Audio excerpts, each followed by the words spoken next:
Welcome to the next installment of my sew along. So today what we're going to work on is this next border out here. So this is working with your 1-inch elongated hexagons, and we've sewn them together a little differently. They're the same shape as what we've used in the middle, but we've sewn them together a little differently to make these borders. So these are going onto the light cream border that you have in your requirements list. So this is a really simple border, this one. So all we have to do is we need to cut out our elongated hexagons and glue them,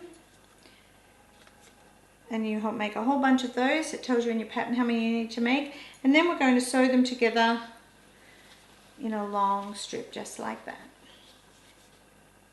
Okay, so once you've done that, once you sew them together like that, you're going to press them from both sides. I always press mine both sides, and then you're going to remove the papers out of them. So peel the fabric back from the side and remove the papers out of there. Okay, once you're finished and you're ready to move on to applique them down. So then you're going to cut your border pieces. So probably before you start pulling papers out, you need to cut your 4 border pieces. So these are your light cream ones. This is using a Swiss dot. And I've folded it in half and pressed it, and folded it in half down the length and pressed it, so I can get my center lines. Pop that out of the way. So normally I'd be working on an ironing surface here. So go to your ironing board, you've pressed it, so you've pressed it in both directions, and then you've removed all of your papers out of your little strip of pieces here. And just remember that with this one, you're going to open up the very last edge. So this very last bit that would have been folded over probably, when you're pressing it, just open it up, because what you want it to do is it will get lost in your seam allowance when you sew our cornerstones in. So on both ends of each strip. So here I've got my strip, I've removed all of my papers so it's nice and neat. And then we have this laid out on our ironing board. I'm going to lay this out here, and then I'm going to use my applique glue. When you're working with your applique glue, you're just needing a really small amount of it. You don't need lots of it, just tiny little bits, and even that sometimes is too much. So what you're going to do is you're going to put it, I usually put it on my seams here, just one little spot all the way along, and then a really small amount, if I can, even less than what I've got. And you can go all the way along and do that.